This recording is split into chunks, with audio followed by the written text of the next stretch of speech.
দেখো, আগের দিন তোমাদের এই এবিটিটা পড়াচ্ছিলাম। এবিটি টপিকটা অ্যাভেলেবিলিটি বেসড ট্যারিফ, তার মধ্যে দু ধরনের কস্ট সম্পর্কে বলেছিলাম। একটা হচ্ছে ফিক্সড কস্ট, আর একটা হচ্ছে এনার্জি চার্জ। ঠিক আছে, ফিক্সড কস্ট আর একটা হচ্ছে ভ্যারিয়েবল চার্জ বা এনার্জি চার্জ। তো এখানে যে ফিক্সড কস্ট যেটা হচ্ছে অ্যাভেলেবিলিটি বেসড ট্যারিফ সিস্টেমে, সেটা কিসের ওপরে ডিপেন্ড করে? না, ডিপেন্ড করছে যে ওই জেনারেটিং স্টেশনটা কত সময়ের জন্য অ্যাভেলেবেল ছিল। It depends on the availability of the generating station, but it does not depend on the capacity. ঠিক আছে, ক্যাপাসিটি কত তার উপরে ডিপেন্ড কিন্তু করছে না, এটা ডিপেন্ড করছে কতটা সময় সে অ্যাভেলেবেল ছিল তার উপরে ডিপেন্ডেন্ট। ঠিক আছে, যদি দেখা যায় যে জেনারেটিং স্টেশনটা মোর দ্যান দ্য সেট নন, তার যা নির্ধারিত সময় ছিল তার থেকে বেশি সময় সে অ্যাভেলেবেল ছিল, সেক্ষেত্রে জেনারেটিং স্টেশনটাকে বেশি পে করা হবে। It will be get paid higher amount. And in case the availability is less than the set non over a year, এক বছরে যতটা তার চলার কথা ছিল তার থেকে যদি কম চলে তখন তাকে কম পেমেন্ট করা হবে। তো যে কারণে এটাকে বলা হচ্ছে কি না, অ্যাভেলেবিলিটি বেসড ট্যারিফ সিস্টেম। অন্যদিকে যেটা আগেকার ট্যারিফ সিস্টেম ছিল সেখানে কি রকম হতো না, ফিক্সড চার্জ যেটা, সেটা হচ্ছে dependent on the plant load factor. প্ল্যান্টের যে লোড ফ্যাক্টর তার উপরে ডিপেন্ড করতো। লোড ফ্যাক্টর মানে কি, average demand by maximum demand. এবার সেই অ্যাভারেজটা সে কোন সময়ে ভালো করে অ্যাভারেজ বেশি বাড়িয়ে ফেললো সেটার উপরে নির্ভরশীল নয়। যেমন ধরো কোনো সময় দরকার ছিল না অথচ সে বেশি জেনারেশন করেছে, তাতেও তো তার অ্যাভারেজ ডিমান্ডটা বেড়ে যাবে, কিন্তু সেটা কিন্তু জাস্টিফাইড নয়। যে কারণে আগেকার সিস্টেমে যেটা হতো যে প্ল্যান্ট লোড ফ্যাক্টরের উপরে তাকে রিওয়ার্ড দেওয়া হতো, কিন্তু এই অ্যাভেলেবিলিটি বেসড ট্যারিফে কিন্তু সেটা আর থাকলো না। আচ্ছা, ভ্যারিয়েবল চার্জ যেটা, ভ্যারিয়েবল চার্জটা কিসের উপরে ডিপেন্ড করছে না, এটা হচ্ছে জেনারেটিং কোনটা স্টেশনটাকে। বলছেন একটু বলবেন? মানে জয়েন করতে দেরি হলো। ও আচ্ছা, আমি এটা আগের দিন যেটা বলেছিলাম সেটাই আরেকবার রিপিট করছি। হ্যাঁ, আগের দিন যেটা তোমাদের ওই অ্যাভেলেবিলিটি বেসড ট্যারিফ সিস্টেম, সেখানকার যে তিন রকমের কস্ট হয়, একটা হচ্ছে ফিক্সড কস্ট, আর একটা হচ্ছে ভ্যারিয়েবল কস্ট, আর একটা হচ্ছে ইউআই চার্জ মানে আনশিডিউলড ইন্টারচেঞ্জ চার্জ। ঠিক আছে, তো তার মধ্যে যে ফিক্সড চার্জ সেটা আমি বলছিলাম যে আগেকার যে ট্যারিফ সিস্টেম ছিল সেখানে যে ফিক্সড চার্জ সেটা পেমেন্ট করা হতো প্ল্যান্ট লোড ফ্যাক্টরের উপরে ভিত্তি করে। মানে লোড ফ্যাক্টর মানে আমরা জানি average demand divided by maximum demand. ঠিক আছে, এবার এই যে অ্যাভারেজ ডিমান্ডটা, এটা তো অ্যাভারেজটা তো সে মানে যে সময় দরকার নেই, অতিরিক্ত পাওয়ার জেনারেশন করার দরকার নেই, অথচ যদি কোনো প্ল্যান্ট সে সময় অতিরিক্ত জেনারেশন করে ফেলে তাতেও তো তার অ্যাভারেজটা অনেক ভালো হয়ে যাবে। কিন্তু সেই ধরনের অ্যাভারেজ বেশি করার কোনো মানে হয় না, যে কারণে এইরকম ভাবে প্ল্যান্ট লোড ফ্যাক্টরের উপরে যে রিওয়ার্ড সিস্টেমটা ছিল সেটাকে কিন্তু অ্যাভেলেবিলিটি বেসড ট্যারিফ সিস্টেমে উঠিয়ে দিল। ওখানে বলল যে তখন যখন তোমার যেটা শিডিউল জেনারেশন সেটাই জেনারেট করো, এবং তারপরে যদি যদি দরকার হয় তখন তুমি যদি এক্সট্রা জেনারেট করতে পারো তাহলে তুমি রিওয়ার্ড পাবে। ঠিক আছে, তো এইটা হচ্ছে এই অ্যাভেলেবিলিটি বেসড ট্যারিফ সিস্টেমের এটা হলো একটা অ্যাডভান্টেজ। এটা এখানে বলছে দেখো, in case the plant availability is more than the set norm, তখন কি হবে, তাকে গেট পেড হায়ার, তখন তাকে বেশি পেমেন্ট করা হবে। আর যদি অ্যাভেলেবিলিটিটা তার যে নির্ধারিত সময় তার থেকে যদি কম হয় তখন তাকে কি করা হবে, তাকে পানিশ করা হবে বা তাকে বেশি কম পেমেন্ট করা হবে। এটাই হলো সিস্টেম। আর আরেকটা হচ্ছে ভ্যারিয়েবল চার্জ। ভ্যারিয়েবল চার্জটা হচ্ছে জেনারেটিং স্টেশনটা প্রত্যেক দিন যে মেগাওয়াট জেনারেট করছে তার জন্য তো ফুয়েল চার্জ আছে, এবং ফুয়েল চার্জ মানে হচ্ছে কোল বেস পাওয়ার প্ল্যান্ট হলে, থার্মাল পাওয়ার প্ল্যান্ট হলে কয়লার যে খরচ, আবার হচ্ছে নিউক্লিয়ার পাওয়ার প্ল্যান্ট হলে নিউক্লিয়ার যে ফুয়েল সেটার খরচ, বা গ্যাস বেস পাওয়ার প্ল্যান্ট হলে গ্যাসের খরচ। ঠিক আছে, এবং অপারেটিং যে এক্সপেন্সেস এগুলো আসবে সব ভ্যারিয়েবল চার্জের মধ্যে। মানে যত বেশি এনার্জি তৈরি করবে তত বেশি এইটা বেশি হবে, ভ্যারিয়েবল চার্জটা বেশি হবে। এবং যে লাস্ট চার্জ যেটা আছে সেটা হচ্ছে কি না, আনশিডিউলড ইন্টারচেঞ্জ চার্জ বা ইউআই চার্জ। এটা কি রকম হচ্ছে দেখো, যে unscheduled interchange means the deviation from the scheduled generation of a plant or deviation from the scheduled drawal of power by the beneficiary. মানে তার যা শিডিউল তার থেকে যদি ডেভিয়েট করে তার জেনারেশনটা, তখন তার জন্য যে চার্জ দিতে হবে সেটাকে বলা হচ্ছে আনশিডিউলড ইন্টারচেঞ্জ চার্জ। ঠিক আছে, তো এক্সাম্পল দিয়েছে দেখো, suppose a generating station is scheduled to deliver 600 megawatt, but actually on a day it is supplying 700 megawatt. ঠিক আছে, কোনো একটা পার্টিকুলার দিনে কোনো একটা জেনারেটিং স্টেশনের তার কথা ছিল যে সে 600 মেগাওয়াট জেনারেশন করবে, কিন্তু তাকে অ্যাকচুয়ালি 700 মেগাওয়াট জেনারেশন করেছে সে। ঠিক আছে, এবার বলছে যে even then the station will be paid energy charge for schedule generation, তখনও কিন্তু যে শিডিউল জেনারেশন যেটা ছিল মানে 600 মেগাওয়াট, তার জন্যই তাকে চার্জ দেওয়া হবে। এনার্জি চার্জ যেটা বা ভ্যারিয়েবল চার্জ যেটা, সেটা কিন্তু 600 মেগাওয়াট যেটা তার করার কথা ছিল বা শিডিউল করা ছিল সেই অনুযায়ী তাকে দেওয়া হবে। তাহলে বাকি যে 100 মেগাওয়াটটা করলো তার চার্জটা কিভাবে হবে? না, যা surplus 100 megawatt, the rate of energy charge will depend upon the prevailing grid frequency of the time. এটা নির্ভর করছে ওই বাকি 100 মেগাওয়াটটা সে কখন জেনারেট করেছে এবং সেই সময় গ্রিডের ফ্রিকোয়েন্সি কিরকম ছিল। ঠিক আছে, যদি দেখা যায় যে this energy charges for the supply of energy that is 100 megawatt, মানে 100 মেগাওয়াট যেটা এক্সট্রা জেনারেশন হয়েছে এখানে, এই চার্জটাকে কি চার্জ বলা হচ্ছে? আনশিডিউলড ইন্টারচেঞ্জ চার্জ বা ইউআই চার্জ। এবার দেখো, গ্রিড ফ্রিকোয়েন্সি যদি বেশি থাকে মানে 50.2 হার্জের থেকে যদি বেশি থাকে, তাহলে কি সেই গ্রিডে আর কোনো এক্সট্রা পাওয়ার দেওয়ার দরকার আছে? দরকার তো নেই। তাহলে সে 100 মেগাওয়াটটা সেই সময় যদি জেনারেশন করে থাকে, তার কোনো মানে হয় না, সে গ্রিডটাকে ডিস্টার্ব করেছে। এই বাকি যে 100 মেগাওয়াট তার করার কথা ছিল 600, সে 700 করেছে, কিন্তু গ্রিডের ফ্রিকোয়েন্সি যখন 50.2 হার্জ আছে তখন যদি সে জেনারেশন করে, সেটা তো গ্রিডের পক্ষে কোনো লাভজনক হচ্ছে না, কারণ গ্রিডের অলরেডি সারপ্লাস জেনারেশন আছে। তারপরেও যদি সে এক্সট্রা জেনারেশন করে যায়, সেটা তো গ্রিডটাকে ডিস্টার্বই করবে। তাহলে বাকি 100 মেগাওয়াটের জন্য সে কিন্তু কোনো টাকা পাবে না, খালি যতটা তার শিডিউল ছিল 600 ততটুকু জেনারেশনের জন্য টাকা পাবে, বাকি 100 মেগাওয়াটের জন্য সে কোনো রকম টাকা পাবে না। ঠিক আছে, অন্যদিকে যদি দেখা যায় যে গ্রিড ফ্রিকোয়েন্সি লোয়ার, মানে গ্রিড ফ্রিকোয়েন্সি কম আছে, তখন কি হবে না, তখন হচ্ছে জেনারেটিং স্টেশনটাকে ইনসেন্টিভ দেওয়া হবে, যে আনশিডিউলড ইন্টারচেঞ্জের যে রেট আছে সেই অনুযায়ী তাকে ইনসেন্টিভ দেওয়া হবে। কারণ কি?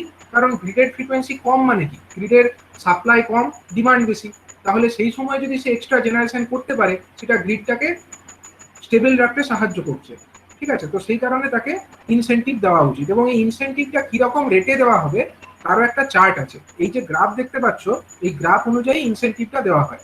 তো এই যে গ্রাফের হচ্ছে দুটো অ্যাক্সিস, এটা হলো এক্স অ্যাক্সিস, যেখানে আমার ফ্রিকোয়েন্সি লেখা আছে, দেখো 49.4, 49.5, 49.6 থেকে শুরু করে 50.2 পর্যন্ত, এদিকে আছে 50.3 পর্যন্ত দেখানো হয়েছে। এটা হলো ফ্রিকোয়েন্সি। আর অন্যদিকে এইটা হলো রেট, মানে আনশিডিউলড যে ইন্টারচেঞ্জ তার রেট কত পয়সা পার কেডব্লিউএইচ, মানে 1 কেডব্লিউএইচ জেনারেশনের জন্য কত টাকা তাকে দেওয়া হবে। ঠিক আছে, তো এর যে চার্ট সেখান থেকে দেখতে পাওয়া যাচ্ছে, দেখো যখন ফ্রিকোয়েন্সিটা 49.4 থেকে 49.5 এর মধ্যে আছে, তখন সে কত টাকা করে পাচ্ছে এটা গ্রাফ থেকে বুঝতে পারা যাচ্ছে না, কিন্তু এই টাকাটা অ্যাকচুয়ালি হচ্ছে কত না, 8 টাকা 75 পয়সা। ঠিক আছে, 875 পয়সা পার কেডব্লিউএইচ, মানে এই রকম রেঞ্জে যদি 49.4 বা তার থেকে কম যদি ফ্রিকোয়েন্সি থাকে, সেই ক্ষেত্রে তাকে কত টাকা করে দেওয়া হবে না, 875 পয়সা পার কেডব্লিউএইচ এর জন্য জেনারেশন ইউনিটটাকে দেওয়া হবে। আচ্ছা, এবার হচ্ছে দেখো বাকি যে সময়কালটা, মানে হচ্ছে 49.5 হার্জ থেকে শুরু করে 49.7 হার্জ পর্যন্ত, এই সময়ের মধ্যে একটা স্লোপে নামছে, এই একটা স্ট্রেট লাইন, এই রেট অনুযায়ী কি কমছে, মানে এনার্জি চার্জটা কমছে, মানে যত 49.5 হলে তখনও 8 টাকা 75 পয়সা পাবে, তারপর থেকে যত ফ্রিকোয়েন্সি কমতে থাকবে তত সে কম টাকা করে পেতে থাকবে। এটা কতদূর হবে? এই স্লোপটা হচ্ছে আপ টু 49.7 হার্জ পর্যন্ত। এবং এই স্লোপের মানটা দেখো না, দ্য আনশিডিউলড ইন্টারচেঞ্জ যে charge, it increases linearly from 0 at 50.2 hertz to 387.5 paisa per কেডব্লিউএইচ at 49.7 hertz. আচ্ছা, এখানে প্রথমে এইটা এক্সপ্লেন করেছে, দেখো মানে এই যে 50.2 হার্জ এই সময় যদি জেনারেশন করে তখন কোনো টাকাই পাবে না এক্সট্রা জেনারেশনের জন্য। আচ্ছা, 50.2 হার্জ থেকে শুরু করে আপ টু হচ্ছে এই পর্যন্ত, মানে হচ্ছে 49.7 পর্যন্ত, দেখো রেটটা ক্রমশ বাড়ছে। কিরকম রেটে বাড়ছে না, এইখানে যে 49.7 তখনকার রেট কত না, 49.7 অংশের রেটটা হচ্ছে আমার কত না 387.5, মানে এই রেটটা হচ্ছে 387.5। তাহলে 49.7 হচ্ছে 387.5, আর 50.2 ছিল 0, তাহলে কিরকম স্লোপটা কত? স্লোপটা আমরা এরকম বার করে নিই। স্লোপটা হচ্ছে কত, ধরো y2 মাইনাস y1 মানে কত, 387.5। এটা হচ্ছে আমার 49 যখন 7 হার্জ তখনকার, সরি 49 যে আমার 7 হার্জ তখনকার এটা হলো রেট। আর 50.2 কত ছিল, 0। তাহলে -0 করতে হবে, -0 y2 মাইনাস y1 করে ফেললাম, divided by x2 minus x1। মানে x অ্যাক্সিস বরাবর আমার কত ছিল ফ্রিকোয়েন্সিটা, এখানে ছিল আমার 50.2 আর এখানে আছে কত 49.7, এখানে হচ্ছে 49.7। তার মানে ওটাও করবো 50.2 মাইনাস 49.7। আচ্ছা, এটা হলো স্লোপ। তাহলে এই স্লোপের ইউনিট কত হবে বলো, ইউনিট কি হবে? এই উপরের যে এটা, উপরের ইউনিটটা কি, 387.5। এটা কিসে আছে? এটা আছে সরি, এটা আছে তোমার রুপিস পার কেডব্লিউএইচ, কত টাকা পার কেডব্লিউএইচ, ঠিক আছে? এটা হলো রুপিস পার কেডব্লিউএইচ। আর নিচের যে জিনিসটা এটা হচ্ছে হার্জে আছে, ফ্রিকোয়েন্সি মানে হার্জে আছে। তাহলে স্লোপটা কত হবে, এইটা ক্যালকুলেশন করে দেখো কত আসছে। তো এটা ক্যালকুলেশন করে আমরা দেখতে পেয়ে গেছি যে এটা স্লোপ আসবে কত না 775 পয়সা পার কেডব্লিউএইচ পার হার্জ। এটাকে সিম্পলিফিকেশন করলে এটা আসবে, ঠিক আছে? আচ্ছা, এবার হচ্ছে এই 49.7 থেকে শুরু করে 49.5 এই যে সময়কাল, এর মধ্যেও কিন্তু স্লোপটা কি হয়েছে না, স্লোপটা কিন্তু বেড়েছে। এবং এইখানে যে স্লোপটা, এটা যদি আমরা ক্যালকুলেট করতে চাই, এখানে কত পয়সা, 8 টাকা 75 পয়সা। এখানে কত পয়সা, এখানে হচ্ছে 387.5 পয়সা। তাহলে এখানেকার স্লোপটা হবে, এটা আমরা সাপোজ এটাকে নাম দিচ্ছি আমি স্লোপ 1, এটাকে S1 নাম দিচ্ছি। আর পরবর্তী যে লাইন তার স্লোপ হবে কত, এটার স্লোপ হয়ে যাবে সাপোজ, সরি স্লোপ তো এটাকে M1 বলি, স্লোপকে আমরা M দিয়ে লিখি, স্ট্রেট লাইনের ইকুয়েশনে M1 লিখি। এটাকে M1 হচ্ছে প্রথম লাইনের স্লোপ, আর এই যে লাইন তার স্লোপ সাপোজ M2। এটা কত হবে না, এখানে রেট কত হয়েছে 800, এখানে রেট হচ্ছে 875 পয়সা। তাহলে 875 উপরে 875 y2 মাইনাস কত, 875 মাইনাস 387.5 y2 মাইনাস y1 এত রুপিস পার কেডব্লিউএইচ, এত রুপিস পার কেডব্লিউএইচ। ও সরি, রুপিস তো নয়, এটা ভুল হচ্ছে তো লেখা, এখানেও এটা ভুল হয়েছে। এটা তো রুপিস হবে না, এটা তো পয়সা, এটা তো অ্যাকচুয়ালি পয়সা, ঠিক আছে? এত পয়সা পার কেডব্লিউএইচ এখানেও হবে। এটা হচ্ছে 875 মাইনাস 387.5 এত পয়সা পার কেডব্লিউএইচ।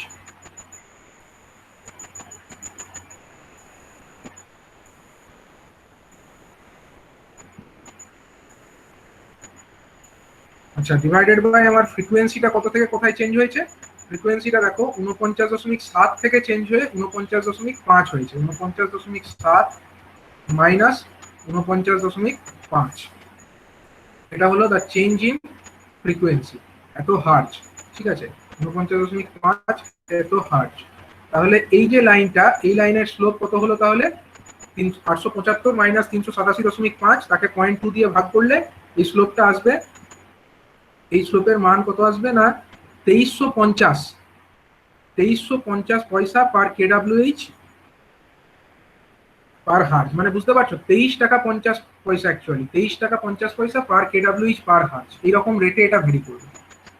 এবং beyond 49.7 hertz the rate is flat, রেটটা ফ্ল্যাট থাকবে। মানে 49.7 হার্জ, 49.7, এটা লেখা ভুল হয়েছে, এটা অ্যাকচুয়ালি 49.4 হবে, অ্যাকচুয়ালি ভুল আছে, এটা হচ্ছে 49.4 হার্জের পর থেকে দ্য রেট ইজ ফ্ল্যাট।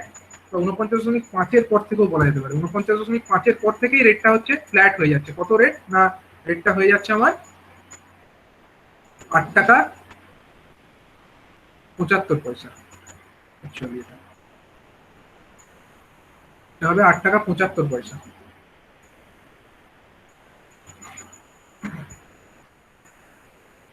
তো এটাই হলো আমাদের আনশিডিউলড ইন্টারচেঞ্জ রেট, যেটা আমাদের অ্যাভেলেবিলিটি বেসড ট্যারিফ সিস্টেমে আনা হয়েছে। এবার আমি ওই যে অ্যাভেলেবিলিটি বেস ট্যারিফ সিস্টেমের যে অর্ডারটা বার হয়েছিল সেই অর্ডার অনুযায়ী আমি এক্সিস্টিং সিস্টেম আর অ্যাভেলেবিলিটি বেস ট্যারিফ সিস্টেম এই দুটোর মধ্যে একটা কম্প্যারিজনটা দেখে নেব।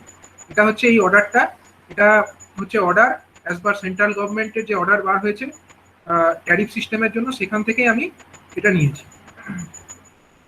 তো এই অর্ডারে দেখো দুটো ট্যারিফ সিস্টেম যেটা আগে চলতো আর অ্যাভেলেবিলিটি বেস ট্যারিফ, তাদের মধ্যে একটা কম্প্যারিজন করা হয়েছে। তো কি কম্প্যারিজনটা না, এক্সিস্টিং সিস্টেম আর এদিকে আমরা লিখছি এবিটি সিস্টেম, মানে অ্যাভেলেবিলিটি বেস ট্যারিফ সিস্টেম। ঠিক আছে, এবার আগেকার যে সিস্টেমটা ছিল বা এক্সিস্টিং যে সিস্টেমটা ছিল তাতে অ্যানুয়াল ফিক্সড যে চার্জ, অ্যানুয়াল ফিক্সড চার্জটা কত না, অ্যানুয়াল ফিক্সড চার্জের মধ্যে কি কি থাকতো, প্রথমত থাকতো ইন্টারেস্ট অন লোন। এটা আমি আগে এক্সপ্লেন করেছি যে মানে যখন প্ল্যানটা ইনস্টল করতে হয়েছে তখন তো লোন নিয়ে করতে হয়েছে, তো সেই লোনের ওপরে যে ইন্টারেস্ট অন লোন এটা থাকবে। নেক্সট হচ্ছে ডেপ্রিসিয়েশন থাকবে। ডেপ্রিসিয়েশন মানে হচ্ছে বছর বছর যে ইকুইপমেন্টসগুলোর যে ভ্যালুটা কমে যাচ্ছে সেই ডেপ্রিসিয়েশনটা থাকবে। নেক্সট হচ্ছে ও অ্যান্ড এম এক্সপেন্সেস, মানে অপারেশন অ্যান্ড মেনটেন্যান্সের যে এক্সপেন্স সেটাও থাকবে। নেক্সট হচ্ছে কি রিটার্ন অন ইকুইটি। নেক্সট থাকবে ইনকাম ট্যাক্স। আর একটা হচ্ছে ইনকাম ট্যাক্স মানে যে ইনকাম প্ল্যানটা করবে তার উপরে ট্যাক্স তো দিতেই হবে। আর একটা হচ্ছে ইন্টারেস্ট অন ওয়ার্কিং ক্যাপিটাল, মানে যে ক্যাপিটালটা ইনভেস্ট করবে তার উপরে তো একটা, সেটা যদি ব্যাংকে রাখতো সেটার উপরে তো ইন্টারেস্ট পেতো, তাহলে সেই ইন্টারেস্টটাও ধরতে হবে। আচ্ছা, এই রিটার্ন অন ইকুইটি ব্যাপারটা কি? ইকুইটি মানে হচ্ছে কোনো একটা কোম্পানি যদি চালাতে হয় তো কোম্পানির তো অনেক শেয়ার হোল্ডার্স থাকে। এবার এই শেয়ার হোল্ডাররা যে ইনভেস্টমেন্টটা নিজেদের মধ্যে করে সেটাকে বলা হচ্ছে ইকুইটি। ঠিক আছে, যদি কোনো গভর্নমেন্ট কোম্পানি হয় তাহলে গভর্নমেন্টের কাছে ম্যাক্সিমাম শেয়ার থাকে।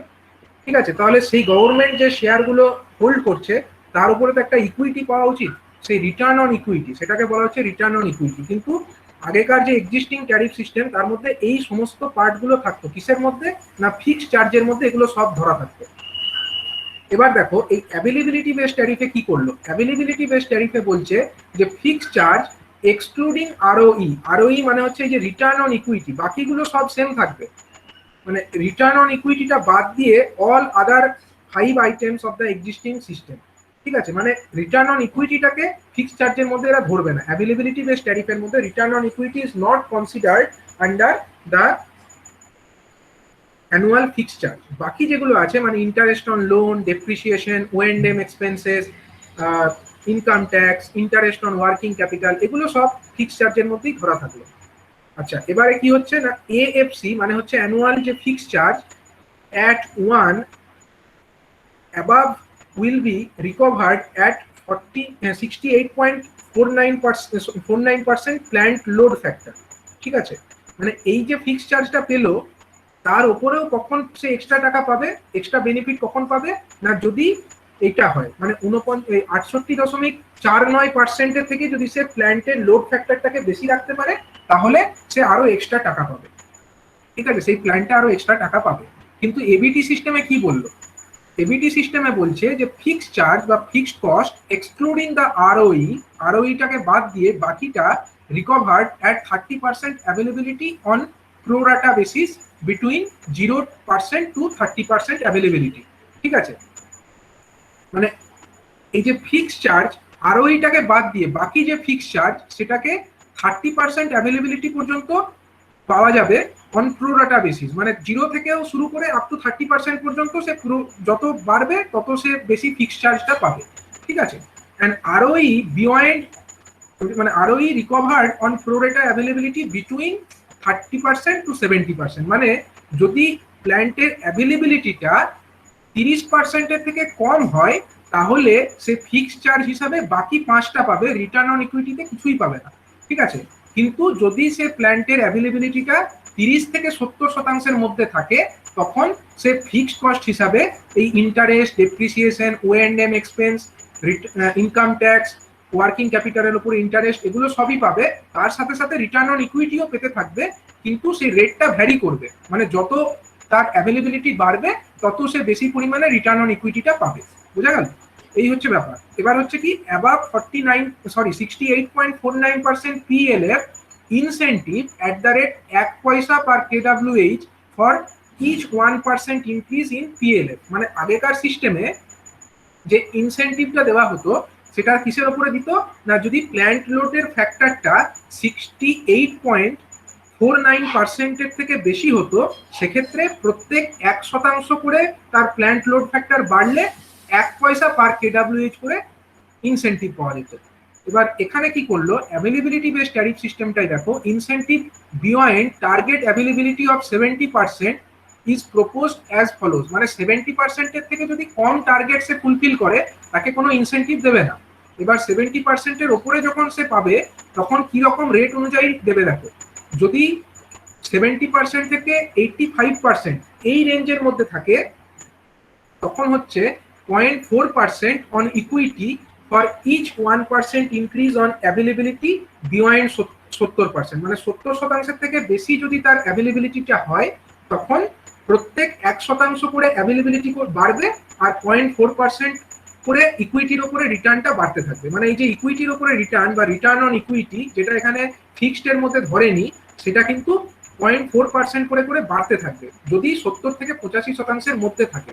কি রকম রেটে বাড়বে না, 0.4% করে ইকুইটির উপরে রিটার্নটা বাড়বে এবং প্রত্যেক 1% বাড়ার জন্যই কিন্তু 0.4% করে বাড়বে। তাহলে অনেকটা বাড়ার সম্ভাবনা আছে, এখানে প্রায় 15% যদি কেউ বাড়াতে পারে তাহলে সে 0.4 ইন্টু 15 কত হচ্ছে, প্রায় 6% রিটার্ন অন ইকুইটি সে পেয়ে যাবে। ঠিক আছে, এবার হচ্ছে দেখো 85% থেকে যদি 100% যদি কেউ রাখতে পারে অ্যাভেলেবিলিটি, তখন কিন্তু ইকুইটির উপরে যে ইনসেন্টিভ সেটা কিন্তু একটু কমে যাবে। 0.3% of equity for each 1% increase in availability beyond 85%। এর কারণ হচ্ছে মানে যেটা প্ল্যান্টের রেটেড ক্যাপাসিটি তার অন্তত 15% মার্জিন রাখা উচিত। এবার কোনো প্ল্যান্ট হয়তো উৎসাহিত হয়ে বেশি ইনসেন্টিভ পাওয়ার জন্য সে হয়তো 85% থেকে বেশি সময় অ্যাভেলেবিলিটি রাখতো, সেটা হলে কিন্তু প্ল্যান্টের যে মানে রানিং আওয়ার্স, মানে যে প্ল্যান্টের যে রানিং টাইম মানে দীর্ঘস্থায়িত্ব, সেটা কিন্তু কমে যেত। ঠিক আছে, মানে প্ল্যান্ট খারাপ হয়ে যাওয়ার চান্সেস বেশি হয়ে যেত।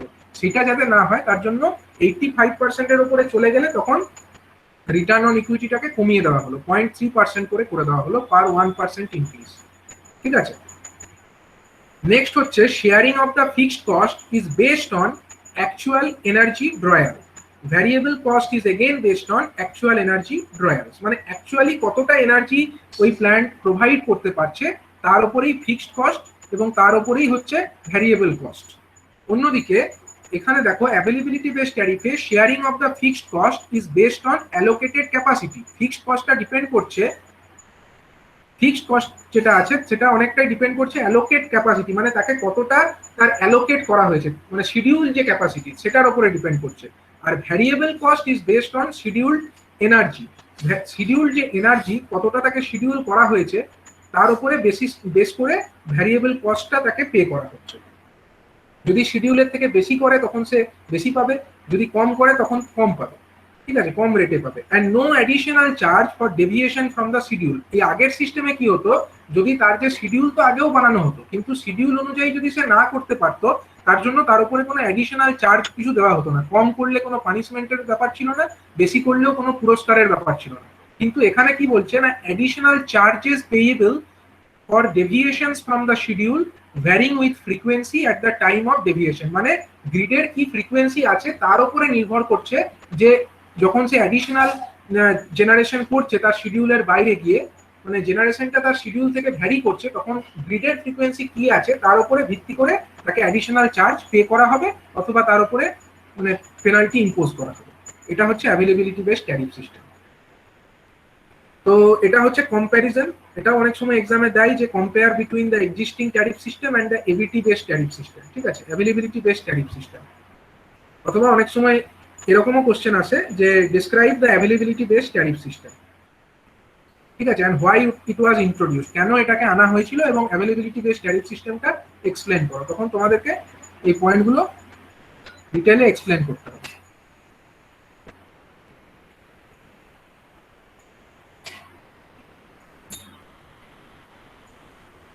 কারো ডাউট আছে? ডাউট আছে কারোর?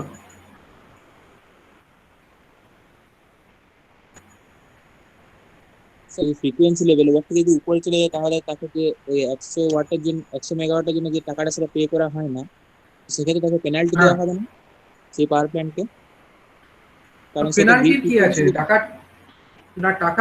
টাকা পেমেন্ট না করা মানে তাকে তো জেনারেশন যে করলো তার জন্য তো খরচ হয়েছে, এবার খরচ করে জেনারেশন করলো, কোনো টাকা পেলো না, এটাই কি পেনাল্টি নয়?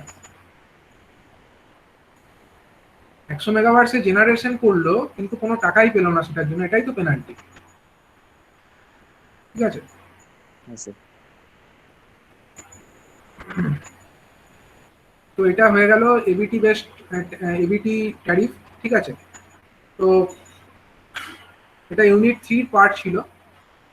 আচ্ছা, এখানে একটা কিছু চেঞ্জ আছে, এখানটা কিন্তু আমি এটা চেঞ্জ করে পিডিএফটা যখন দেবো তখন দিয়ে দেবো। এটা হচ্ছে অ্যাকচুয়ালি 49 এটা 5 হবে। ঠিক আছে, 49.5 হার্জের পরে rate is flat, and rate যেটা বলেছে এটা কিন্তু 873 হবে না, এটা অ্যাকচুয়ালি 875 পয়সা পার কেডব্লিউএইচ হবে।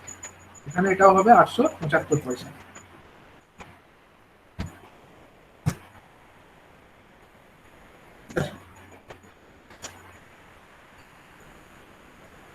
তো এটা হচ্ছে ইউনিট 3 পার্ট ছিল। ইউনিট 3 ওপরে কিছু নিউমেরিক্যাল প্রবলেম করানো হবে, সেটা আমি পরে একদিন করাবো। তো এখন আমি আমাদের যে লাস্ট যে চ্যাপ্টারটা আছে সিলেবাসের মধ্যে, সেই লাস্ট চ্যাপ্টার সম্পর্কে একটু স্টার্টিংটা করব। লাস্ট চ্যাপ্টারে কি বলছে?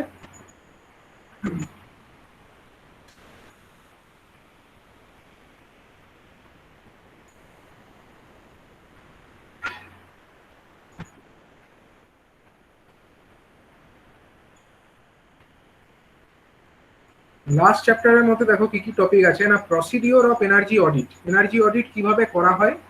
নেক্সট হচ্ছে এবিসি অ্যানালিসিস, এবিসি অ্যানালিসিস কি। নেক্সট হচ্ছে energy flow diagram and its importance, energy flow diagram কি, তার ইম্পর্টেন্স কি। নেক্সট হচ্ছে measurements in energy audit and various measuring instrument, মানে এনার্জি অডিট করতে গিয়ে কি কি মেজারমেন্ট করার প্রয়োজনীয়তা দেখা দেয় এবং সেগুলোকে মেজার করবার জন্য কি কি ইনস্ট্রুমেন্টস ইউজ করা হয়। নেক্সট হচ্ছে questionnaires for energy audit, energy audit করতে গিয়ে কি কি কোয়েশ্চেন করতে হয়, এনার্জি অডিট যে করবে তার কি কি কোয়েশ্চেন করবে তখন। ঠিক আছে, ইন্টারনাল এনার্জি অডিট ব্যাপারটা কি, internal energy audit checklist, energy audit করতে গিয়ে কি কি চেকলিস্ট ফলো করতে হয় এনার্জি অডিটের জন্য।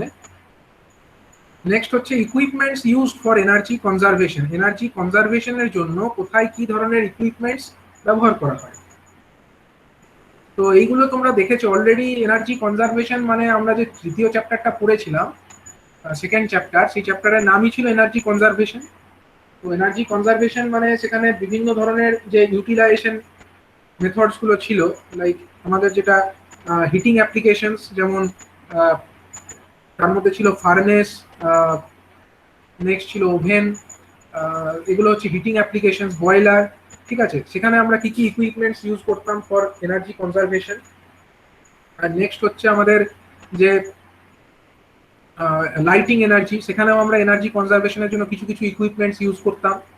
ঠিক আছে, এগুলোই তোমাদেরকে আবার এখানে ডিটেলে পড়ার জন্য দিয়েছে, যেগুলো আগেই অলরেডি ডিসকাস করা আছে। ঠিক আছে, now calculation of the payback period for energy conservation equipment, মানে কোনো একটা পার্টিকুলার সেক্টরে যদি এনার্জি কনজারভেশন করতে গিয়ে কোনো একটা ইকুইপমেন্ট ইনস্টল করতে হয় বা কোনো একটা ইনিশিয়াল কস্ট বিয়ার করতে হয়, তো সেই যে কস্ট আমরা ইনিশিয়াল বিয়ার করব সেই কস্টটা কতদিনে রিকভার হবে, মানে সেই টাকাটা কতদিনে উঠে আসবে, সেইটা ক্যালকুলেশন করাটাকেই বলা হচ্ছে পে ব্যাক পিরিয়ড। তো এটা কিভাবে ক্যালকুলেশন করা হয় সেটা বলা হবে। তারপরে হচ্ছে আইই রুলস, আইই রুল মানে হচ্ছে Indian electricity rules and regulations for energy audit, আইই rule সম্পর্কে জানতে হবে এবং এনার্জি অডিট করতে গিয়ে কি কি রেগুলেশন ফলো করতে হয় সেগুলো জানতে হবে। নেক্সট হচ্ছে ইলেকট্রিসিটি অ্যাক্ট 2003, 2003 সালে যে ইলেকট্রিসিটি অ্যাক্ট ইন্ট্রোডিউস করা হয়েছিল সেই সম্পর্কে কিছু ধারণা থাকতে হবে। তো এই সমস্ত টপিকগুলো আমরা ডিসকাস করব এই এনার্জি অডিট এই চ্যাপ্টারটার মধ্যে। ঠিক আছে, তো এনার্জি অডিট ব্যাপারটা কি সেটা আমরা অলরেডি ফার্স্ট চ্যাপ্টারে একবার পড়েছি। এখানে আরেকবার আমরা দেখে নেব যে এনার্জি অডিটের definition as per energy conservation act 2001। এখানে কি বলছে না, the verification, monitoring and analysis of use of energy including submission of technical report containing recommendations for improving the energy efficiency with cost benefit analysis and an action plan to reduce the energy conservation.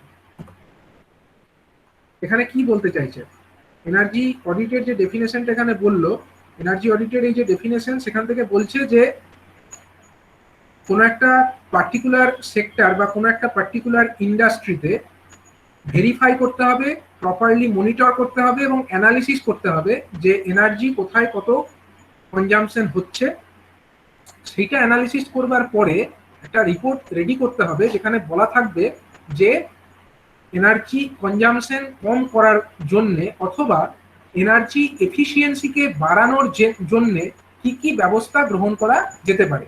এবং শুধু সেই ব্যবস্থাগুলো বা রেকমেন্ডেশনগুলো লিখলেই হবে না, তার সঙ্গে সঙ্গে সেগুলোর কস্ট বেনিফিট অ্যানালিসিসও থাকবে। কস্ট বেনিফিট অ্যানালিসিস মানে কি, মানে হচ্ছে ধরো কোনো একটা সেক্টর বা কোনো একটা ইন্ডাস্ট্রি তাতে এনার্জি এফিসিয়েন্সি বাড়ানোর জন্য এমন একটা রেকমেন্ডেশন করা হলো যেটা ইনস্টল করতে গিয়ে প্রচুর খরচ হয়ে যাবে, কিন্তু সেই যা খরচটা হবে সেটা রিকভার হতে হতে হয়তো যে ইকুইপমেন্টটা ইনস্টল করা হয়েছিল সেটা খারাপও হয়ে যেতে পারে। মানে তাহলে এই ধরনের যে ইনস্টলেশন এগুলো আমরা নিশ্চয়ই চাইবো না। তাহলে কস্ট বেনিফিট অ্যানালিসিস তার মধ্যে নিশ্চয়ই এমন একটা প্রপার অ্যাকশন প্ল্যান থাকবে যার মাধ্যমে এনার্জি কনজাম্পশনটা কম করা সম্ভব হবে এবং সাথে সাথে সেটা কস্ট এফেক্টিভও হবে, সেই প্রসেসটা কস্ট এফেক্টিভও হবে। তো এই ডেফিনেশনটা এনার্জি কনজারভেশন অ্যাক্ট 2001 অনুযায়ী বলা হয়েছে। এবারে আমরা দেখবো যে why the need of energy audit. এটাও আমরা ফার্স্ট চ্যাপ্টারের মধ্যেই দেখেছিলাম যে কোনো একটা পার্টিকুলার সেক্টর বা ইন্ডাস্ট্রিতে যে অপারেটিং এক্সপেন্স সেটা হচ্ছে মূলত তিন ধরনের কি কি না, প্রথমত হচ্ছে এনার্জি চার্জ। এনার্জি চার্জের মধ্যে হতে পারে এটা ইলেকট্রিক্যাল এনার্জি আর হতে পারে এটা থার্মাল এনার্জি। নেক্সট হচ্ছে লেবার চার্জ আর হচ্ছে মেটেরিয়ালসের চার্জ। এবার এই যে যত রকমের চার্জ আছে মানে এই তিন রকমের যে চার্জ তার মধ্যে সব থেকে বেশি কস্ট রিডাকশন করা সম্ভব হচ্ছে কোন ক্ষেত্রে না, সব থেকে বেশি পরিমাণে কস্ট রিডাকশন করা সম্ভব হচ্ছে আমাদের এনার্জির ক্ষেত্রে। তাই energy would emerge as the top ranker for cost reduction. ঠিক আছে, এটা বলা হয়েছে। নেক্সট হচ্ছে primary objective of energy audit is to determine ways to reduce the energy consumption per unit of product output or to lower the operating costs. তাহলে energy অডিটের primary objective বা মূল লক্ষ্যটা কি না, এটা হচ্ছে যে প্রত্যেক ইউনিট প্রোডাক্ট তৈরি করবার জন্য এক ইউনিট প্রোডাক্ট মানে ধরো আমরা যদি একটা পাওয়ার প্ল্যান্টের কথাই ভাবি, সেখানে প্রোডাক্ট মানে কি, পাওয়ার প্ল্যান্ট থেকে আমরা কি পাই, এনার্জি পাই। তো অ্যাক্টিভ এনার্জি ধরে নিচ্ছি KWH। তো এক KWH পাওয়ার বা এক KWH এনার্জি জেনারেশন করবার জন্য আমাদের কত খরচ হচ্ছে। তো এনার্জি অডিটের মূল উদ্দেশ্য হচ্ছে এই যে পার KWH এর জন্য যে কস্ট সেটাকে কম করা। ঠিক আছে, তো এইটাই হচ্ছে main purpose of the energy audit. And energy audit it provides a benchmark মানে হচ্ছে reference point for managing the energy in the organisation. মানে এনার্জি অডিটের মাধ্যমে একটা বেঞ্চমার্ক সেট করা হবে। বেঞ্চমার্কিং মানে হচ্ছে ধরো একটা আইডিয়াল যে পাওয়ার প্ল্যান্ট সেখানে এক KWH এনার্জি প্রডিউস করবার জন্য কত টাকা খরচ হওয়ার কথা, এটা কস্ট বেনিফিট অ্যানালিসিস করে বা প্রপার এনার্জি অডিট করে এটা একটা ধরো বলা হলো যে এক ইউনিট এনার্জি মানে প্রডিউস করবার জন্য সাপোজ 2 টাকা করে খরচ হওয়ার কথা, এটা বেঞ্চমার্ক হয়ে গেল। সাপোজ অন্যান্য ইন্ডাস্ট্রিতে বা অন্যান্য পাওয়ার প্ল্যান্টে এরকম 2 টাকা পার KWH খরচ হয়। এবার এইটা বেঞ্চমার্কটাকে ফলো করে এখন ওই যে ইন্ডাস্ট্রি সেখানে ওয়ার্কিং প্রসিডিওরটা চলতে থাকবে, মানে চেষ্টা করা হবে যেন বেঞ্চমার্ক যেটা আছে সেইটাকে মিট করা যায়। ঠিক আছে, তার থেকে যেন খারাপ না হয়। মানে কোথাও যদি বেঞ্চমার্ক বলে দেয় যে 2 টাকা পার KWH এ করা সম্ভব, এমন না হয় যে সেটা করতে গিয়ে 3 টাকা লেগে গেল, তার মানে সেটা বেঞ্চমার্ককে ফলো করা হলো না। টার্গেট সবসময় থাকবে যেটা বেঞ্চমার্ক এনার্জি অডিট প্রোভাইড করেছে সেই বেঞ্চমার্কটাকে মিট করা। ঠিক আছে, তো এই সমস্ত কারণের জন্য এনার্জি অডিট করার দরকার আছে, যেহেতু এনার্জি অডিটের মাধ্যমে সব থেকে বেশি পরিমাণে এনার্জি মানে সব থেকে বেশি পরিমাণে কস্ট রিডাকশন করা সম্ভব।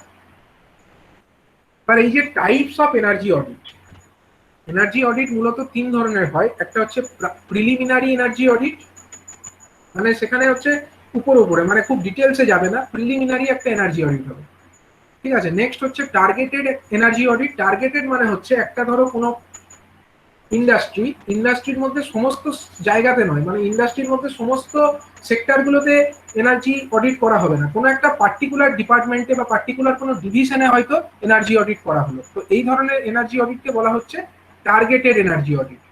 আর একটা হচ্ছে ডিটেইলড এনার্জি অডিট। ডিটেইলড এনার্জির মধ্যে ডিটেলসে মানে step by step procedure follow করে পুরো এনার্জি অডিটটা করা হবে, এটাকে বলা হবে ডিটেইলড এনার্জি অডিট। তো এবার আমরা প্রথমে আমাদের যেটা প্রিলিমিনারি এনার্জি অডিট সেটা ডিসকাস করব। প্রিলিমিনারি এনার্জি অডিটে কি বলছে দেখো, preliminary energy audit uses existing or easily obtain data, মানে এটার জন্য আর আলাদা করে কোনো খাটবে না, এটার জন্য মানে যে ডেটা ইন্ডাস্ট্রিতে অলরেডি অ্যাভেলেবেল আছে সেই ডেটাগুলোকে নিয়েই কাজ করা হবে, মানে আলাদা করে যে ডেটা কালেকশন সেই ব্যাপারটা প্রিলিমিনারি এনার্জি অডিটের মধ্যে থাকবে না।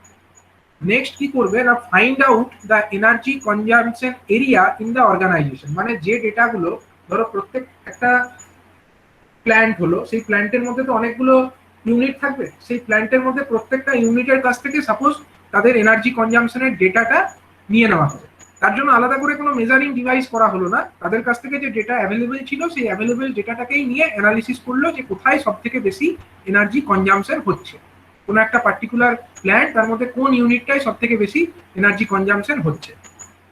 এবারে করলো কি না, estimate the scope for shaving, মানে সব থেকে বেশি স্কোপ কোথায় আছে, এনার্জি যে কনজাম্পশন এত হচ্ছে সেখানে সব থেকে বেশি এনার্জি কনজাম্পশন কম করার স্কোপটা কোথায় আছে সেটাকে প্রথমে টার্গেট করলো।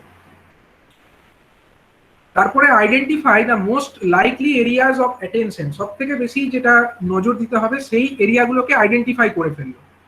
তারপরে কি করবে না, আইডেন্টিফাইজ ইমিডিয়েট ইমপ্রুভমেন্টস, মানে যে সমস্ত ইমপ্রুভমেন্টস গুলো করবার জন্য কোনো রকম এক্সট্রা কোনো কস্ট লাগছে না সেইগুলোকে আইডেন্টিফাই করলো, যে identify immediate or no cost improvements. ঠিক আছে, এগুলো করতে গিয়ে হয়তো কোনো রকম কোনো এক্সট্রা খরচ হবে না, সেগুলোকে আইডেন্টিফাই করে নিল ফার্স্টে।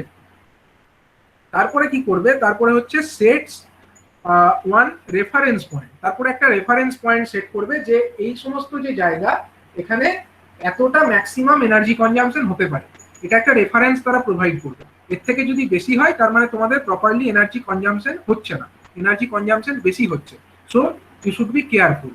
তাহলে একটা রেফারেন্স পয়েন্ট সেট করবে। অ্যান্ড নেক্সট কি না, identifies the areas for more detail study or measurement, তারপরে সেই সমস্ত এরিয়াগুলো আইডেন্টিফাই করবে যেগুলোকে এরকম প্রিলিমিনারি এনার্জি অডিটের মাধ্যমে বলা সম্ভব নয়, যেগুলোকে বলতে গেলে একদম যে প্রপার ওয়ে সেই প্রপার ওয়েতে ডিটেল মেজারমেন্ট করতে হবে, ডিটেল অ্যানালিসিস করতে হবে, তারপরে সেই আইডেন্টিফাই যে এরিয়া সেগুলোকে মেনশন করে দেবে।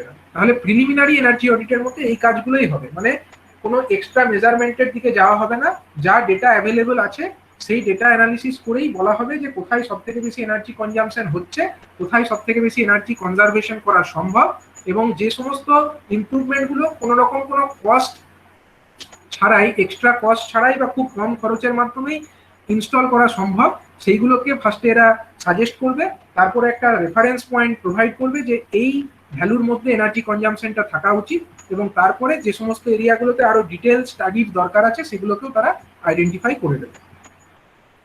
ঠিক আছে, নেক্সট আমাদের কি ছিল না, targeted energy audits.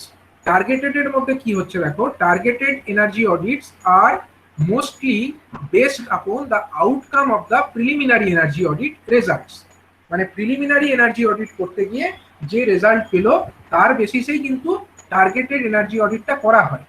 They provide data and detailed analysis on specified target project. তারা কি করবে, এটা প্রিলিমিনারিতে যেমন ওভারঅল প্ল্যান্টের উপরে দিচ্ছিল, এখানে কিন্তু পার্টিকুলার যে জায়গাটা বললো, সাপোজ কোনো একটা পার্টিকুলার ইউনিটের কথা বললো, তো টার্গেটেড এনার্জি অডিট মানে সেই পার্টিকুলার যে ইউনিটটাতে ফোকাস করতে হবে তার সংক্রান্ত ডিটেল ডেটা এবং ডিটেল অ্যানালিসিস করা হবে এখানে।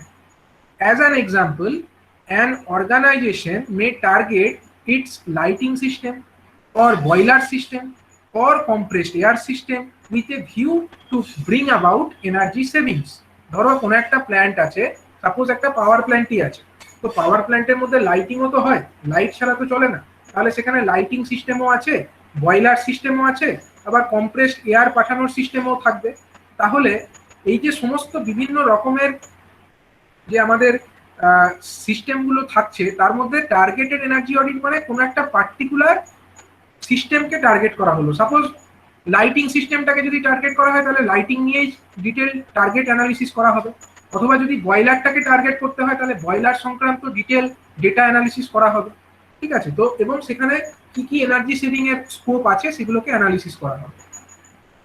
তো targeted audits therefore involve detailed survey of the target subject or areas with analysis of the energy flow and cost associated with those targets। মানে এখানে টার্গেট অ্যানালিসিসে কি করবে না, যে সমস্ত টার্গেট এরিয়া বা টার্গেট সাবজেক্টকে ফোকাস করা হবে সেই সংক্রান্ত ডিটেল এনার্জি ফ্লো ডায়াগ্রাম তৈরি করবে এবং সেখান থেকে কত কস্ট সেভিং করা যায় সেই সংক্রান্ত অ্যানালিসিসও করা হবে। এগুলো হচ্ছে টার্গেট এনার্জি অডিটের মধ্যে করা হবে। নেক্সট হচ্ছে কি, নেক্সট হচ্ছে আমাদের detailed energy audit. Detailed energy অডিটের মধ্যে কি কি থাকবে দেখো। Detailed energy audit evaluates all systems and equipments which consume energy and the audit comprises a detailed study on energy saving and cost. Detailed energy অডিটে কিন্তু এরকম কোনো একটা পার্টিকুলার সেক্টর বা পার্টিকুলার কোনো ইউনিটকে নিয়ে আর করা হবে না। এটাতে যে প্ল্যান্টে গিয়ে করবে সেই প্ল্যান্টের পুরো সমস্ত জায়গাতে যত জায়গায় যত রকমের এনার্জি কনজাম্পশন হচ্ছে সমস্ত কিছু ডিটেল স্টাডি করা হবে এবং তারপরে কোথায় কতটা এনার্জি সেভিং করা সম্ভব সেগুলো অ্যানালিসিস করা হবে। এই ধরনের অডিটকে বলা হচ্ছে কি অডিট না, এটাকে বলা হচ্ছে ডিটেইলড এনার্জি অডিট। আচ্ছা, এই যে ডিটেইলড এনার্জি অডিট এর আবার তিনটে ফেজ আছে। তিনটে ফেজ কি কি? প্রথমে বলছে প্রি অডিট ফেজ, মানে অডিটের পূর্ববর্তী যে ফেজ। নেক্সট হচ্ছে দ্য অডিট ফেজ, অডিট চলাকালীন যে ফেজ। অ্যান্ড লাস্ট যে ফেজটা সেটাকে বলা হচ্ছে পোস্ট অডিট ফেজ, মানে অডিট হয়ে যাওয়ার পরে যে ফেজটা তাকে বলা হচ্ছে পোস্ট অডিট ফেজ। তো এবারে আমরা দেখব যে এইখানে যে বিভিন্ন ফেজগুলোর কথা বলা হলো সেগুলো কিভাবে কাজ করছে। তো প্রথমে দেখো, এই যে ডিটেইলড অডিট এর না 10টা স্টেপ আছে। 10টা স্টেপ কি কি? 10টা স্টেপের মধ্যে প্রথমে যে স্টেপ 1 আর স্টেপ 2 এগুলো হচ্ছে আমাদের প্রি অডিট ফেজ। ঠিক আছে, নেক্সট যে স্টেপ 3 থেকে শুরু করে স্টেপ 9 পর্যন্ত এটা হচ্ছে অডিট ফেজ। আর স্টেপ 10 যেটা সেটা হচ্ছে পোস্ট অডিট ফেজ। এখানে 10টা স্টেপে অডিট প্রসেসটা করা হয়। তার মধ্যে 1 থেকে 2 নাম্বার স্টেপ হচ্ছে প্রি অডিট, 3 থেকে 9 নাম্বার ফেজ হচ্ছে অডিট, আর 10 নাম্বার ফেজটা হচ্ছে পোস্ট অডিট ফেজ। তো আমরা এক এক করে দেখবো যে 10টা স্টেপ কি কি। প্রথমে আছে কি pre audit phase. Pre audit phase এটার মধ্যে স্টেপ 1 আর স্টেপ 2। স্টেপ 1 এ কি বলছে দেখো, স্টেপ 1 এ বলছে যে plan and organise. Plan and organise মানে কি, কোন প্ল্যান্টে আমাদেরকে এনার্জি কনজাম্পশন কম করতে হবে সেই ব্যাপারে প্ল্যানিং করো। প্ল্যানিং এবং অর্গানাইজেশনটা বানাও। ঠিক আছে, এবং এখানে কি করতে হবে এর মধ্যে। তারপরে হচ্ছে walk through audit. Walk through audit মানে ডিটেইলড অডিট কিন্তু নয়। ওয়াক থ্রু অডিট মানে সেখানে গিয়ে মানে ম্যাক্রো লেভেলের যে ডেটা অ্যানালিসিস সেগুলো করা। নেক্সট হচ্ছে informal interview with the energy manager, production manager, plant manager. তাদের সঙ্গে ডিটেল ইন্টারভিউ নয়, একটা ইনফর্মাল ইন্টারভিউ, যে আপনাদের এখানে কোথায় কত এনার্জি, কোথায় সব থেকে বেশি খরচ হচ্ছে, কোথায় এনার্জি কম কনজাম্পশন হচ্ছে, এই ব্যাপারে একটা ইনফর্মাল একটা কনভারসেশন বা ইন্টারভিউ। এটা হচ্ছে এই প্রি অডিট ফেজের স্টেপ 1 এর মধ্যে পড়ে। এখানে এর পারপাসটা কি? এর পারপাস হচ্ছে resource planning, establish and organise the energy audit team. এখানে এনার্জি অডিট কারা কারা করবে তাদেরকে নিয়ে একটা টিম ফরমেশন করা হবে। একা একা তো কেউ এনার্জি অডিট করবে না, একটা টিম নিয়ে করা হবে, তাদের মধ্যে কোঅর্ডিনেশনটা এখানে করা হবে। নেক্সট হচ্ছে organise instruments and time frame, মানে কি কি ইনস্ট্রুমেন্টস লাগবে এনার্জি অডিট করতে গিয়ে সেগুলোকে অর্গানাইজ করতে হবে। নেক্সট হচ্ছে টাইম ফ্রেমটা একটা সেট করতে হবে, মানে কত সময়ের মধ্যে এনার্জি অডিট প্রসিডিওরটা কমপ্লিট করা হবে সেই সংক্রান্ত একটা টাইম ফ্রেম অ্যানালিসিস করা হবে। নেক্সট হচ্ছে কি, নেক্সট হচ্ছে না macro data collection. Macro data collection মানে হচ্ছে একটা বড় লেভেলে, মাইক্রো মানে হচ্ছে খুব স্মল লেভেলে, ম্যাক্রো মানে হচ্ছে একটা বড় লেভেলে। ঠিক আছে, suitable to type of industry, মানে যে টাইপ অফ ইন্ডাস্ট্রিতে যাওয়া হচ্ছে, ধরো কোনো একটা স্টিল প্ল্যান্টে কেউ গেল এনার্জি অডিট করবার জন্য, তাহলে কি অন্যান্য যে স্টিল প্ল্যান্ট একটা ম্যাক্রো লেভেলে অ্যানালিসিস করে দেখে নেবে যে অন্য স্টিল প্ল্যান্টে 1 টন স্টিল প্রডিউস করবার জন্য এত মেগাওয়াট আওয়ার এনার্জির প্রয়োজন হয়, এটা একটা অ্যানালিসিস করা থাকবে। তাহলে এই যে ধরনের ডেটা কালেকশন, এই ডেটা কালেকশন গুলোকে আমরা বলতে পারি এগুলো হচ্ছে ম্যাক্রো লেভেলের ডেটা কালেকশন, ঠিক আছে। নেক্সট হচ্ছে familiarisation of the process and the plant activities, মানে ওই যে প্ল্যান্ট যেখানে এনার্জি অডিট করতে যাওয়া হবে সেখানে কি কি প্রসেস ফলো করা হচ্ছে সেগুলোর সঙ্গে তো একটু পরিচিত হতে হবে, এবং প্ল্যান্টে কি কি অ্যাক্টিভিটি হচ্ছে সেগুলোর সঙ্গে একটু ফ্যামিলিয়ারাইজ হতে হবে। এই কাজগুলো এই প্রথম স্টেপ 1-এর মধ্যে এগুলো করা হবে, মানে প্ল্যান্ট ভিজিট করে সেখানে প্রসেসগুলোকে একটু দেখা। নেক্সট হচ্ছে first hand observation and assessment of the current level of the operation and practice, মানে নিজের একদম প্ল্যান্টে গিয়ে ফিজিক্যালি এটা দেখা যে একদম কোথায় কতটা বর্তমানে কি কি অপারেশন হচ্ছে, কোন কোন ইউনিটগুলো অপারেটিং কন্ডিশনে আছে এবং অপারেশনের সময় কি কি প্র্যাকটিস ফলো করা হচ্ছে সেগুলোকে একদম ঠিকঠাকভাবে নজরদারি করা বা দেখা, ফার্স্ট হ্যান্ড একটা অবজারভেশন করা, এগুলো হচ্ছে স্টেপ 1-এর মধ্যে আসবে। তাহলে স্টেপ 1-এর মধ্যে কিন্তু কোনো মেজারমেন্ট বা ডেটা কালেকশন কিছু হলো না, একটা ম্যাক্রো লেভেলে ডেটা কালেকশন হলো, সেটা কিন্তু কোনো মাইক্রো লেভেলে কিন্তু এখনো যায়নি। ম্যাক্রো লেভেল মানে ইন্ডাস্ট্রি স্পেসিফিক, আমি যেটা বললাম যে কোনো একটা পার্টিকুলার ইন্ডাস্ট্রি, যে ধরনের ইন্ডাস্ট্রিতে যাওয়া হবে সেই রিলেটেড অন্য কোনো ইন্ডাস্ট্রির ডেটা হয়তো ম্যাক্রো লেভেলে আমরা অ্যানালিসিস করতে পারি। এগুলো হচ্ছে আমাদের প্রথম যে স্টেপ, অর্থাৎ স্টেপ 1, তার মধ্যে এগুলো পড়ছে, মানে plan and organise, walk through audit, informal interview with the energy manager or production manager or plant managers. আচ্ছা, স্টেপ 2-তে কি বলছে?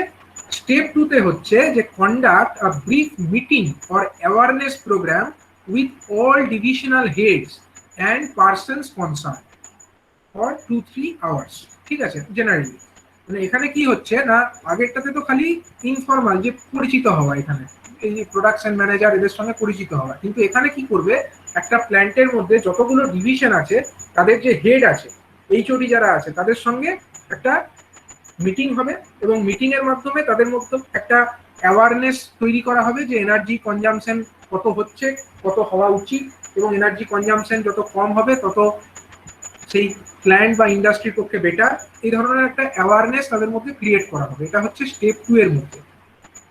তো এর পারপাসটা কি? এর পারপাস হচ্ছে বিল্ডিং আপ অফ কোঅপারেশন, যদি তাদেরকে সচেতন করে তোলা হয় যে এনার্জি কনজারভেশনের উপকারিতাগুলো সম্পর্কে, তাহলে তারা অ্যাওয়ার হবে, অ্যাওয়ার হয়ে তারা কি করবে, এনার্জি অডিট যারা করতে আসছে তাদের সঙ্গে সহযোগিতা করবে, ঠিক আছে। আর নেক্সট হচ্ছে ইস্যু কোয়েশ্চেনেয়ার ফর ইচ ডিপার্টমেন্ট, প্রত্যেক ডিপার্টমেন্টকে একটা কোয়েশ্চেনেয়ার দেওয়া হবে।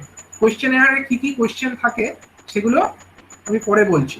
একটা কোয়েশ্চেনেয়ার তার মধ্যে তাদেরকে ইস্যু করা হবে, যেখানে তাদের কাছ থেকে কিছু তথ্য জানতে চাওয়া হবে, ঠিক আছে। নেক্সট হচ্ছে ওরিয়েন্টেশন অ্যাওয়ারনেস ক্রিয়েশন, এটা তো আমি এখানেই বললাম যে তাদের সঙ্গে মিটিং এর মাধ্যমে, এবং যখন এই ডিভিশনাল হেড বা এইচওডি যারা থাকবে, হেড অফ দ্য ডিপার্টমেন্ট, তাদের সঙ্গে যখন মিটিং করা হবে, তারা তাদের মাধ্যম থেকে যারা তাদের যে কর্মচারীরা আছে তাদের কাছেও ইনফরমেশনটা পৌঁছাবে এবং তাদের মধ্যেও একটা অ্যাওয়ারনেস ক্রিয়েটেড হবে, ঠিক আছে। তো এই যে কাজগুলো মানে প্ল্যানিং অ্যান্ড অর্গানাইজেশনের সঙ্গে যে রিলেটেড কাজ, এগুলো স্টেপ 1 এবং স্টেপ 2 এই ফেজটাতে করা হচ্ছে, এবং এই যে ফেজ, এই ফেজটাকে কি বলা হচ্ছে না প্রি অডিট ফেজ, ঠিক আছে। নেক্সট এর পরে যে ফেজটা আসবে সেই ফেজটাকে কি ফেজ বলা হবে না অডিট ফেজ। অডিট ফেজের মধ্যে কি করা হবে, স্টেপ 3। স্টেপ 3 মানে অডিট ফেজ চলে এলো। অডিট ফেজের মধ্যে প্রথমেই primary data gathering, process flow diagram and energy utility diagram, এইগুলো কালেক্ট করতে হবে। Energy, primary energy data gathering, process flow diagram মানে কি প্রসেসটা ফলো করা হচ্ছে সেটাকে ডায়াগ্রাম ড্র করা, অ্যান্ড নেক্সট হচ্ছে এনার্জি ইউটিলিটি ডায়াগ্রাম। তো এখানে কি কি ডেটা কালেকশন হবে দেখো, historical data analysis, baseline data collection, মানে এখানে কি কালেকশন হবে, কোনো একটা ধরো স্টিল প্ল্যান্ট আছে, তো স্টিল প্ল্যান্টের হিস্টোরিক্যাল ডেটা মানে কি, আপনাদের আগের বছরে পার টন স্টিল প্রডিউস করবার জন্য কত মেগাওয়াট আওয়ার এনার্জি খরচ হতো, এটা হচ্ছে একটা হিস্টোরিক্যাল ডেটা। গত 5 বছরের ডেটাটা তাদের কাছ থেকে হয়তো নিয়ে নিল, এই ধরনের যে ডেটা কালেকশন তাদের কাছে নিশ্চয়ই এগুলো রেকর্ডেড আছে, এই ডেটা কালেকশনটাকে বলা হবে historical data collection. Base line data collection মানে হচ্ছে যখন ইনিশিয়াল স্টেজে ছিল, মানে যখন বেস থেকে একদম ফ্রম দ্য স্টার্টিং কন্ডিশন, সেই সময়ে কতটা খরচ হতো পার টন স্টিল প্রডিউস করার জন্য, তখন কত এনার্জি খরচ হতো, এই ডেটা কালেকশনটা হচ্ছে বেস লাইন ডেটা কালেকশন। ঠিক আছে, এগুলো হচ্ছে এই অডিট ফেজের প্রথম প্রাথমিক ধাপ। নেক্সট হচ্ছে prepare the process flow chart, মানে সেই ইন্ডাস্ট্রির মধ্যে কি কি প্রসেস ফলো করা হচ্ছে। প্রসেস ফ্লো চার্ট মানে প্রথমে হয়তো একটা স্টিল প্ল্যান্টের মধ্যে স্টিল আসছে, সেটাকে প্রথমে স্টিলটাকে যে যে ওরটা আসছে আয়রন ওর, সেটাকে প্রি হিট করা হচ্ছে, প্রথমে গরম করা হচ্ছে, তারপরে সেটাকে ফার্নেসে দিয়ে গলানো হচ্ছে, ফার্নেসে দিয়ে গলানোর পরে তারপরে যে কালেকশন স্ল্যাগটাকে সেপারেশন করা হচ্ছে, তারপরে সেই যে গলানো যে স্টিল সেটাকে নিয়ে হয়তো কাস্টিং করা হচ্ছে। ঠিক আছে, এই যে প্রসেস, বিভিন্ন প্রসিডিওর একটা প্ল্যান্টের মধ্যে থাকছে, সেই প্রসেসগুলোকে একটা ফ্লো চার্টের মাধ্যমে প্রিপেয়ার করা, এটা হচ্ছে অডিট ফেজের যে স্টেপ 3 তার মধ্যে করা হবে। নেক্সট হচ্ছে all service utility system diagram, মানে সেখানে যত সার্ভিস ইউটিলিটিস আছে, যত ইলেকট্রিক্যাল ইকুইপমেন্টস আছে বা যত মেকানিক্যাল ইকুইপমেন্টস বা আছে, সেগুলোর একটা single line power distribution diagram করতে হবে, কোথা থেকে কত ইলেকট্রিক্যাল পাওয়ার আসছে, কোথা থেকে কোন ট্রান্সফরমার থেকে কোন ইউনিট কোন ইকুইপমেন্টস এর মধ্যে যাচ্ছে, এই যে ডায়াগ্রাম, এগুলোকে আমরা বলবো পাওয়ার ডিস্ট্রিবিউশন ডায়াগ্রাম। একইভাবে যে জল বা water, compressed air, steam distribution, এগুলোরও পাইপলাইন থাকবে, পাইপলাইনের মাধ্যমেই তো ওয়াটার, কম্প্রেসড এয়ার, স্টিম এগুলো যাবে এক জায়গা থেকে অন্য জায়গায়, তো সেগুলো কি কি পদ্ধতিতে কোথায় থেকে কোথায় ডিস্ট্রিবিউট হচ্ছে সেগুলোর একটা ডায়াগ্রাম ড্র করতে হবে, সেগুলোর ডায়াগ্রাম ডিটেলে ড্র করা, এটা হচ্ছে অডিটের ফেজের মধ্যে পড়বে। ঠিক আছে, নেক্সট হচ্ছে কি design operating data and schedule of operation, মানে যে সমস্ত ইকুইপমেন্টস আছে তাদের ডিজাইনটা কিরকম সেগুলো স্টাডি করতে হবে। নেক্সট হচ্ছে ইকুইপমেন্ট যে অপারেটিং ডেটা সেগুলো কালেক্ট করতে হবে অপারেশনের জন্য, মানে কোথায় কত ভোল্টেজ, কোথায় কত কারেন্ট, পাওয়ার ফ্যাক্টর কত, এই ডেটাগুলো অপারেটিং কন্ডিশনে কত কারেন্ট ড্র করছে, এগুলো হচ্ছে অপারেটিং ডেটা। ঠিক আছে, এবং schedule of operation, schedule of operation মানে কোন সময় চলে, কতক্ষণ চলে প্ল্যান্টটা, 24 ঘন্টায় যদি চলে তাহলে ব্রেক কখন থাকে, এই সমস্ত অ্যানালিসিস গুলো হচ্ছে শিডিউল অফ অপারেশন। ঠিক আছে, নেক্সট হচ্ছে annual energy Bill and energy consumption pattern.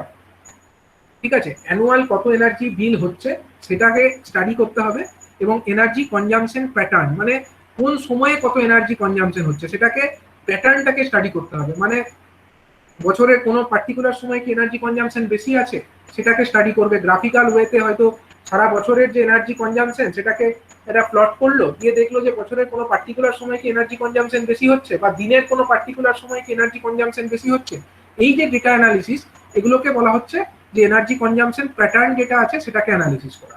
এবং সেটার জন্য ম্যানুয়াল দেখতে হতে পারে, লগ শিট দেখতে হতে পারে, লগ শিট যেগুলো অপারেটররা মেনটেন করে সেটা দেখতে হতে পারে, নেম প্লেট মানে ইকুইপমেন্ট যেগুলো আছে তাদের নেম প্লেট দেখতে হতে পারে, বা ইন্টারভিউ মানে হচ্ছে যারা অপারেটর আছে বা এই সমস্ত কাজের সঙ্গে এনার্জি রেকর্ডিং এর কাজের সঙ্গে যুক্ত আছে ওই প্ল্যান্টের মধ্যে, তাদের সঙ্গে ইন্টারভিউ এর মাধ্যমে এই ডেটাগুলো কালেকশন করা যেতে পারে।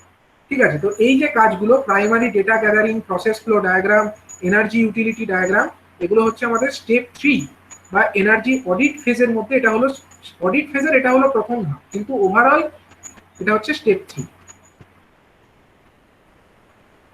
নেক্সট হচ্ছে কন্ডাক্ট সার্ভে অ্যান্ড মনিটরিং। এখানে কি করবে, এখানে মেজারমেন্ট করবে, এখানে নিজেরা নিজে হাতে মেজারমেন্ট করবে, মানে কি কি করবে না, মোটর সার্ভে, কোথায় কত মোটর আছে, কোন মোটরের কত রেটিং, সে সমস্ত সার্ভে করবে, তাদের ইনসুলেশন ক্যাটাগরি কিরকম আছে, যে যত ইলেকট্রিক্যাল ইকুইপমেন্টস তাদের ইনসুলেশন গুলো চেক করবে, লাইটিং সার্ভে করবে।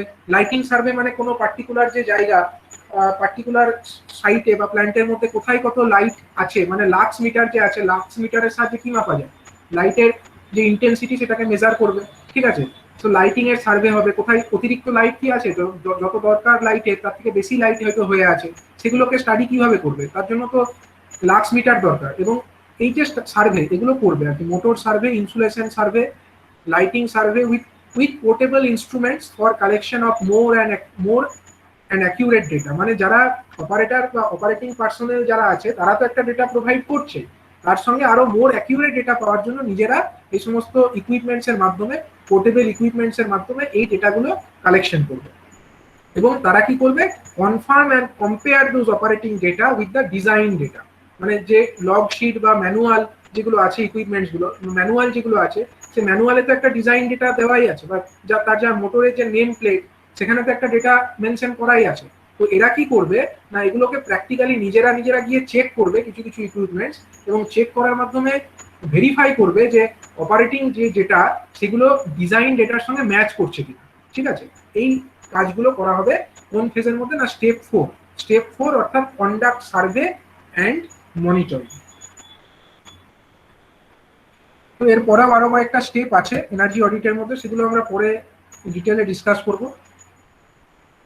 আপাতত আমি এই ডিসকাশনটা এই পর্যন্তই স্থগিত রাখবো, যে এনার্জি অডিট তার কাকে বলে, টাইপস অফ এনার্জি অডিট এবং ডিটেল এনার্জি অডিট, তার যে বিভিন্ন স্টেপ সেগুলো আমরা শুরু করেছি। তো 4টে স্টেপ আমরা অলরেডি দেখে নিয়েছি, এরপরে আরো 6খানা স্টেপ আছে, সেগুলো আমরা পরের দিন ডিসকাস করব।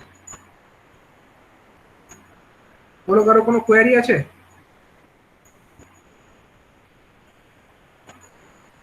হ্যালো,